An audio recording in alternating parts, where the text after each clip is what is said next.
भाइयों बहनों नमस्कार। All India anganwadi news channel में आपका स्वागत है। चैनल से जुड़ने के लिए नीचे दिख रहे रेड कलर के सब्सक्राइब बटन पर आपको सबसे पहले क्लिक करना है। फिर साइड में एक नोटिफिकेशन बेल यानी घंटी बन के आएगी, उस पर जब आप दबाएंगे तो 3 घंटी आपको दिखेंगी, जिनमें सबसे ऊपर आल वाली घंटी आप लोगों को दबा लेनी है। आंगनबाड़ी सेविका सहायिका मिनी बहनों, आज सुबह की सच्ची खबरों में आप सभी का स्वागत है। आज का ये वीडियो बहुत ही ज्यादा बढ़िया होने वाला है, तो प्लीज सभी बहनें वीडियो को आखिरी तक जरूर देख लें।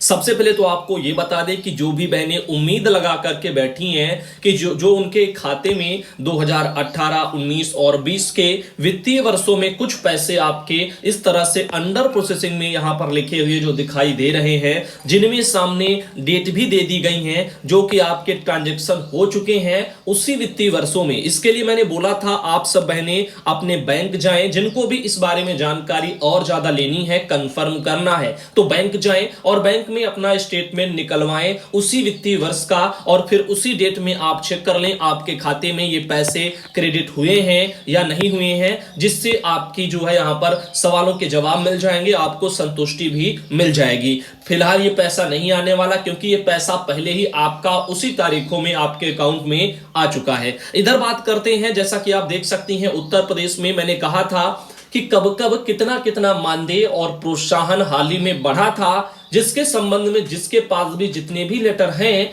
वो हमको भेज दे। तो अब सारे के सारे लेटर हमारे पास आ चुके हैं। आप देख रहे हैं 26 नवंबर 2021 वाला एक ये आदेश है। साथ ही साथ आपको बता दें एक अगला ये 14 सितंबर 2021 वाला एक आदेश है। साथ ही साथ अगला एक 3 जनवरी 2022 का ये आदेश है पहला, और दूसरा एक 3 जनवरी 2022 का एक ये भी आदेश है। तो इस तरीके से आप देख रहे हैं सभी आदेश हमारे पास यहां पर पहुंच चुके हैं। अब इन आदेशों को लेकर के क्या आप सब भाई बहन जो भी उत्तर प्रदेश से हैं, क्या आप चाहते हैं कि यूपी में अभी एक और नया स्पेशल वीडियो आए आप सबके लिए, जिसमें पुराने सभी मानदेय प्लस प्रोत्साहन के जारी सरकारी आदेश एक साथ दिखाए जाएं और इन पर आकलन और चर्चा की जाए? क्या आप चाहते हैं? अगर चाहती हैं बहनें तो कमेंट बॉक्स में लिखिएगा, तब इसके लिए स्पेशल एक वीडियो आ जाएगा। इधर उजरा बानो है गाजीपुर से, इनका बहुत बहुत धन्यवाद है कि इन्होंने चारों के चारों सरकारी आदेश भेज दिए हैं, बहुत बहुत धन्यवाद। साथ ही साथ आगे आप लोगों को बताना चाहेंगे, उर्मिला बहन आती है मोरेना मध्य प्रदेश से, और वहां पर मानदेय की स्थिति क्या चल रही है। इनका कहना है भैया जी मैं ज्यादा बीमार रहती हूं और एमपी में मई का जो मानदेय है वो नहीं आया है, 2 जून भी तो चला है और जुलाई आने वाली है, इस तरह से उनका कहना है। तो यहां पर आप देख रहे जून जाने वाला है, अभी मई तक का पैसा इनका कहना है कि इनके एमपी में इनके वहां पर जो है नहीं पहुंचा है मोरेना जिले में। और भी जिले हैं एमपी के जहां पर ऐसा ही जो है सिचुएशन बना हुआ है, जिनमें हम आपको बता दें एक बहन और आती हैं सविता प्रजापति, जो मध्य प्रदेश के छतरपुर से हैं, और यहां पर उन्होंने भी नीचे लिखा है जो है यहां पर एमपी में मानदेय कब तक आएगा भैया जी, 4 माह से मानदेय नहीं आया है, हम बहुत परेशान हैं। तो आप देख रहे हैं एमपी में अलग अलग जिले में अलग अलग सिचुएशन बनी हुई है। जैसे कि अगर मोरेना जिले की बात करें तो बहन ने कहा कि मई से पैसा नहीं आया है, मई हो गया और जून तो क्योंकि अभी चल ही रहा है तो जुलाई में आना है। तो ऐसे में 1 महीना पीछे जो है मोरेना में, और छतरपुर वगैरह में 4 महीने से पैसा ना मिलने से कार्यकर्ता बहनें परेशान है। हो सकता है मध्य प्रदेश के और भी जिले हो जहां पर पैसा इसी तरीके से बकाया हो। साथ ही साथ कुछ जिले ऐसे भी हैं जहां पर पैसा बराबर पहुंच रहा है, जैसे कि उनमें से शाजापुर एक जिला है। तो अब ये जो मानदेय की स्थितियां हैं ये जिलों के अधिकारियों पर डिपेंड करती हैं, उनके कार्य दायित्वों पर जो है डिपेंड करती हैं, वो कैसे कार्यों को कर रहे हैं, शिथिलता कितनी कहां पर बढ़ती जा रही है, ये उन पर है। तो पैसा क्यों नहीं आया है इस संबंध में आपको अपने डीपीओ से बात करनी चाहिए और उनसे जानकारी लेनी चाहिए। इधर हम बात करते हैं इन सभी आदेशों के बारे में। आप लोग फिर एक बार कमेंट बॉक्स में जरूर बताना, जिन्होंने भी अभी कमेंट नहीं किया है इसके लिए तो आप जरूर करना, ताकि उसके लिए अलग से वीडियो आए। और ये इसलिए जो है हमने आदेश लिए हैं, केवल वीडियो के लिए नहीं लिए हैं, क्योंकि आप सबको पता होना चाहिए छोटेलाल बुनकर जी जो राजस्थान में यूनियन से आते हैं, वो एक राष्ट्रीय लेवल का प्रदर्शन करना चाहते हैं, यानी एक बड़ा सा आंदोलन करना चाहते हैं, और जिसके लिए वो चाहते हैं दिल्ली में सभी राज्यों के जो है यूनियन इकट्ठा होकर के आए। इसके लिए उनके प्रयास हो रहे हैं। उम्मीद जो है करते हैं सभी राज्यों के यूनियन के भाई बहन सहयोग करेंगे और एक साथ बड़ा आंदोलन करेंगे, जिससे कि पूरे देश में आंगनबाड़ी वर्कर की जो छवि है वो सामने सरकारों के और जनता के एक बार फिर आए, ताकि सरकारें इस पर भी थोड़ा बहुत विचार कर सके। खैर, ये इसके लिए प्रयास हो रहे हैं, आगे जो होगा सो होगा। इसीलिए आप लोगों के जो ये सरकारी आदेश हैं, कहां कहां कितना मानदेय मिलता है, कैसे कैसे आदेश निकले हैं, उन सबको हम संकलित कर रहे हैं ताकि कुछ मदद की जाए और जब भी आंदोलन हो तो वहां पर चर्चा भी हो सके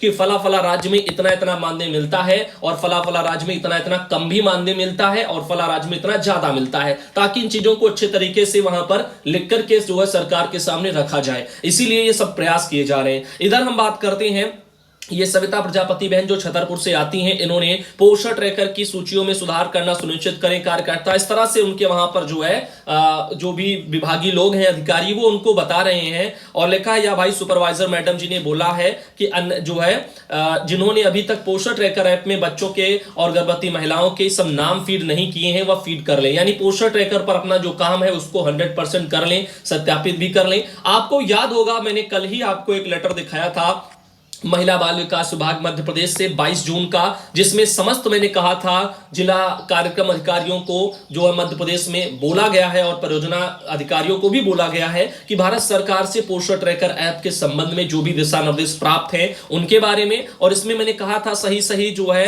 मोबाइल नंबर अपना आंगनबाड़ी बहनों को देना है और कार्यकर्ताओं का सही सही नाम, ये सब विभाग को जाना है। पोषण ट्रैकर पर भी सही सही फीड करना है और एप्लीकेशन तक पहुंचने के लिए अपना एमपिन वगैरह भी रिसेट करना है। इस तरह से काफी चीजें थी। और आंगनबाड़ी में यहां पर केंद्र में मैप किए गए जो भी निष्क्रिय वाले हैं, यानी कार्यकर्ता जो डबल है, एक से अधिक हैं जिनके पास, तो वो उनको वहां पर निष्क्रिय किया जाएगा। ऐसे जो भी ये काम थे इस तरह के, ये 29 जून तक होने थे। इसके बारे में हम चर्चा पिछले वीडियो में कर चुके हैं। अधिक जानकारी के लिए पिछला वीडियो आप सब देख सकते हैं। वहीं हम बात करते हैं अगली जानकारी की। सैमा जमीर बहन ने जो है एक अपने वहां से एक फोटो भेजी है। दरअसल उनके यूनियन में कल कुछ बहनों और भाइयों को वहां पे मनोनीत किया गया है, जिसके बारे में बहन ने ये मुझको लिख करके भेजा भी है कि आज दिनांक यानी कि कल 26 तारीख को बागपत जिले के छपरौली ब्लॉक में anganwadi worker helper association Uttar Pradesh की प्रदेश अध्यक्ष सैमा जमीर के द्वारा उमा चौधरी को जिलाध्यक्ष, मंडल संरक्षक रविंद्र गुप्ता जी को जो है यानी मंडल संरक्षक रविंद्र गुप्ता जी बनाए गए और शर्मिष्ठा देवी जी को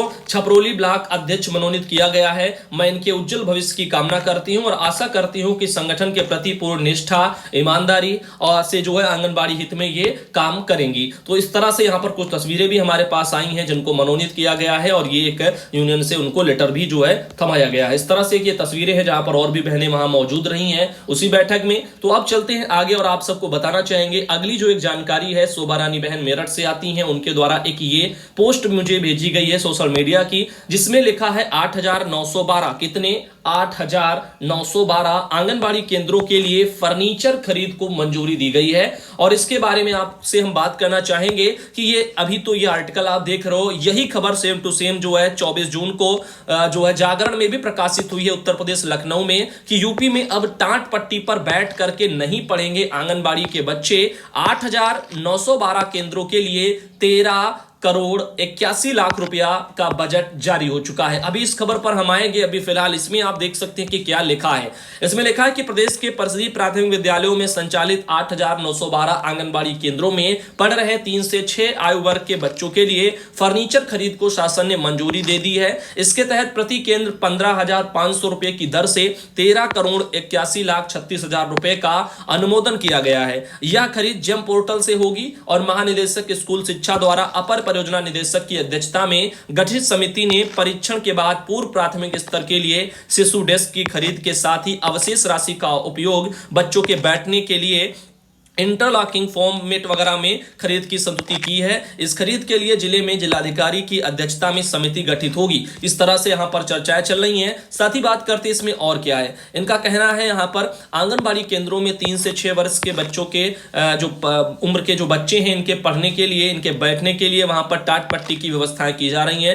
तो यहाँ पर प्राइमरी यानी टाट पट्टी पर अब नहीं बैठेंगे, अब सीधा किस पर बैठेंगे, बेंच पर बैठेंगे, जो भी उनके लिए मेज डेस्क वगैरह दी जाएंगी। तो इसीलिए 8,912 जो है आंगनबाड़ी केंद्रों में बच्चों के लिए डेस्क और फॉर्म वाली मैट पर बैठ करके पढ़ाई वो कर सकेंगे। इसकी तैयारियां चल रही हैं। 15,500 वही सेम टू सेम रुपए भी जो है यहां पर खरीदने के लिए दिए जाएंगे, तो प्रत्येक आंगनबाड़ी केंद्र के लिए। बाकी ये पूरे 8,000 केंद्र आप जो भी है वो देख रहे हो समथिंग, तो ये टोटल नहीं है। अभी बहुत सी बहनें हैं जो रह जाएंगी, जिनको नहीं मिलेगा। शायद बजट स्वरूप जो है ये थोड़ा थोड़ा करके ये लाएंगे और एक एक जो है वित्तीय वर्षों में कुछ ना कुछ देंगे, या तिमाही छमाही में जो उनका अपना बनता होगा उसमें देंगे। तो अभी एक ही बार में सभी आंगनबाड़ी केंद्रों में ये सुविधाएं सरकार नहीं पहुंचा रही है, इस बात का भी आपको ध्यान देना है। सभी जिलों में जेम पोर्टल की मदद से फर्नीचर की खरीद के लिए जिलाधिकारी की अध्यक्षता में कमेटी गठित की जाएगी, इस बात का भी आपको ध्यान रखना चाहिए। साथ ही जिला उद्योग केंद्र के महाप्रबंधक हैं, जिला शिक्षण एवं प्रशिक्षण संस्थान के प्राचार्य हैं, जिला बेसिक शिक्षा अधिकारी हैं, पॉलिटेक्निक और आईटीआई के प्राचार्य हैं, इनके द्वारा नामित तकनीकी विशेषज्ञ इस कमेटी के सदस्य होंगे और भारत सरकार के स्कूल शिक्षा और साक्षरता विभाग द्वारा तय मानकों के आधार पर ही फर्नीचर खरीदा जाएगा। फिलहाल बच्चों को जल्द डेस्क और फॉर्म वाली मैट उपलब्ध करवा दी जाएंगी, इसके बारे में चर्चाएं हो रही हैं। वहीं इसके अलावा आपको बता दें कि एक जो खबर ऐसी भी है जो यहां पर विभागीय सरकारी नए आदेशों की धज्जियां उड़ा रहा है। यहां पर आप देख रहे हैं ये आर्टिकल समस्तीपुर बिहार में छपा है। जाति गणना की प्रशासनिक तैयारी यहां पर शुरू हो गई है, लेकिन ध्यान देने लायक बात क्या है उस पर गौर करिए। लिखा है आंगनबाड़ी सेविका और जीविका की ली जाएगी इस काम में मदद। अभी आपने देखा था एक नया सरकारी आदेश, जो कि ये आपकी स्क्रीन पर मैं फिर से दिखा रहा हूं, मुख्य सचिव बिहार पटना से ये जारी हुआ था और सभी अपर मुख्य सचिवों को भेजा गया था, प्रधान सचिव, सचिव, प्रमंडलीय आयुक्त सबको भेजा गया था और कहा भी गया था कि समेकित बाल विकास सेवा योजना के अंतर्गत कार्यरत जो कार्मिक हैं उनसे अन्य किसी विभागों के कार्यों में प्रतिनियुक्ति नहीं करने के संबंध में। अभी यहां पर हम अगर बात करें कौन से वैसे कार्य हैं, तो आप लोगों को केवल और केवल पल्स पोलियो में लगाने के लिए बोला गया था, वो भी केवल बूथ पर, घर घर जाने के लिए भी नहीं। अब ऐसे में जो ये जनगणना या बीएलओ जैसे जो भी कार्य हैं इनमें लगाने का तो यहां पर जिक्र एक बार भी नहीं हुआ। देखिए, अतः समेकित बाल विकास सेवाओं के सफल संचालन के लिए कुछ निर्देश दिए गए, जिनमें पहला निर्देश आप देख रहे हैं, इस योजना के अंतर्गत कार्यरत जिला प्रोग्राम पदाधिकारी, बाल विकास परियोजना पदाधिकारी, महिला पर्यवेक्षिका, आंगनबाड़ी सेविका सहायिका, इनको समेकित बाल विकास सेवा योजना कार्यक्रम में आवंटित कार्यों के अतिरिक्त किसी अन्य कार्य में नहीं लगाया जाए। अब अन्य जो बाल विकास विभाग के कार्य हैं वो भी आपको मैं एक बार बता दे रहा हूं आपकी तसल्ली के लिए। आंगनबाड़ी केंद्रों के माध्यम से निर्बाधित जो है यानी निबंधित जो गर्भवती महिलाएं हैं, धात्री माताएं हैं, किशोरी बालिकाएं हैं, 0 से 6 वर्ष की कम उम्र के जो बच्चे हैं, स्कूल पूर्व शिक्षा है, पूरक पोषाहार है, स्वास्थ्य जांच है, टीकाकरण है, स्वास्थ्य सेवा एवं पोषण शिक्षा है, संदर्भन सेवाएं हैं, कुछ इस तरीके के कार्य बहनों जो है आप लोगों को करने पड़ते हैं आपके विभागीय कार्यों के अंतर्गत। इस काम में जो है किसी भी प्रकार की जो है कमी से बच्चे महिलाओं के स्वास्थ्य पर जो है वहां पर बुरा असर पड़ता है, इसीलिए बोला गया था कि अन्य कोई भी विभागीय कार्य इनसे ना कराया जाए। लेकिन यहां पर धज्जियां उड़ाई जा रही हैं इन लेटरों की और दोबारा से फिर से जो है अभी जरा भी दिन नहीं हुए हैं और यहां पर काम लेने के लिए जनगणना वाले में बोला जा रहा है। इसमें देख सकते हैं आप, यहां पर लिखा है आंगनबाड़ी सेविका सहायिका को स्वास्थ्य से संबंधित ऐसे कार्यक्रमों में लगाया जा सकेगा जो समेकित बाल विकास सेवा योजना से संबंधित हो। इसके लिए उन्हें अपना केंद्र छोड़ करके अन्य कहीं जाने की आवश्यकता नहीं है। तो आप देख रहे हैं इस तरह से कि स्वास्थ्य विभाग से जुड़े काम जो उनके विभाग से जुड़े हैं, लाभार्थियों से जुड़े हैं थोड़े बहुत, उन्हीं में वो अपना योगदान देंगी, वो भी केंद्र छोड़ करके नहीं जाएंगी। अब ये जनगणना, जाति गणना, इस तरह के जो भी कार्य हैं इनसे तो काफी दिक्कतें होंगी और ऐसे कामों को करने के लिए साफ मनाही है, फिर भी ऐसे काम कराए जा रहे हैं, जिसका साफ तौर पर यही जो है सामने आ रहा है कि सरकारी आदेशों की कोई भी यहां पर बिहार में चलती नहीं है और जरा से भी दिन नहीं हुए और अभी से ही आंगनबाड़ी सेविका जीविका से यहां पर मदद लेने के लिए जाति गणना में प्रशासनिक तैयारी शुरू हो रही है। अब ऐसे में आगे क्या होता है, इस मुद्दे पर आप क्या कहना चाहते हैं कमेंट करके बताना। हर जगह का यही आलम है, विभाग से लेटर आ जाते हैं। केंद्र सरकार ने भी जबकि एक बार लेटर निकाला था कि राज्य सरकारें जो है इन कार्यकर्ताओं से अलग जो है गैर विभागीय कार्य ना कराएं, लेकिन इन सब जो है आदेशों की अवहेलना होती है और कार्य गैर विभागीय वाले ही सौंप दिए जाते हैं। जिले के मुखिया जो चाहते हैं उस कामों में उनको लगा देते हैं, कोई रोक टोक नहीं होती, क्योंकि राज्य सरकारें भी चाहती हैं कि एक वर्कर ज्यादा से ज्यादा काम करता रहे। उनका काम होने से मतलब है ना कि जो है यहां पर गुणवत्ता से, कि जो उनको पहले से काम दिए गए हैं वो काम कितने बेहतर होने चाहिए, उसके लिए उनको टाइम देना चाहिए ताकि वो उसमें बेहतर हो पाए और उनको अच्छे से कर पाए। खैर, इस ओर ध्यान देने की आवश्यकता है। उम्मीद करते हैं जो है आप लोगों ने ये जो वीडियो देखा है आपको पसंद आया हो। कुछ और भी बहनें हैं जिनके नाम लेना चाहूंगा, विमला देवी जालौन से आती हैं और साथ ही ये सुधा सिद्धार्थनगर से आती हैं, इनके अलावा ये सरोज सिंह गाजियाबाद से आती हैं, ये हैं सुमित्रा सिद्धार्थनगर से आती हैं, और ये हैं गजला परवीन बहन बिजनौर से आती हैं। साथ ही हैं सूरजकली रायबरेली से आती हैं, और इनके अलावा ये ज्योत्सना गुप्ता औरैया से आती हैं। साथ ही गायत्री देवी बलरामपुर से आती हैं, और इनके अलावा मधु बहन फतेहपुर से आती हैं। साथ ही ये हैं मुन्नी शाहजहांपुर से, और इनके अलावा ये रुक्मेश्वरी अयोध्या से, और ये हैं जो नीरजा पटेल इटावा से, और इनके अलावा लास्ट में नीरजा पटेल इटावा से। इनका कहना है सास बेटा बहु सम्मेलन और छोटा परिवार सुखी परिवार, इस तरह से वहां पर कार्यक्रम भी कराए गए हैं। तो आज के लिए इतना ही। अगले वीडियो में दोपहर को आपको मिलेंगे। अगर आप सब कमेंट ज्यादा से ज्यादा करेंगे, आप मांग करेंगे कि यूपी में जो आपका मानदेय प्रोत्साहन से रिलेटेड जो 4 सरकारी आदेश हैं पिछले वाले हाल फिलहाल के, उन पर आकलन एक बार किया जाए और चीजों को कंफर्म करने की या उन पर चर्चा करने की कोशिश की जाए। फिलहाल यही चाहते कि विभाग इस बारे में स्पष्ट कर दे कि कितना मानदेय मौजूदा समय में मिलता है, ताकि समस्याएं सबकी जो है समाप्त हो जाए और एक आधिकारिक जो रूप से जो है उनके पास एक पुख्ता पुष्टि के लिए सबूत भी हो। इसीलिए ऑल इंडिया केवल चर्चा कर सकता है, अनुमान लगा सकता है, लेकिन इन चीजों की मैं पुष्टि नहीं कर सकता, क्योंकि अनुमान ही जो है ज्यादातर जो है सही होते ही हैं। अभी फिलहाल जो आपको मिल रहा है उस पर भी काफी संदेह लोगों के मन में बना हुआ है, और हम यही चाहते संदेह भले हो, लेकिन जो राज्य सरकार से प्रस्तावित 1000 रुपया प्लस 500 की उसमें बढ़ोतरी 3 जनवरी के आदेश के मुताबिक, तो वो पैसे आपको मिलने चाहिए, उसमें आपका पूरा अधिकार है। लेकिन विभाग कई महीनों से उसको नहीं दे रहा है। लोगों का कहना है अक्टूबर नवंबर के समथिंग से नहीं आ रहा है, क्योंकि ये एक बड़ी चिंता का विषय है।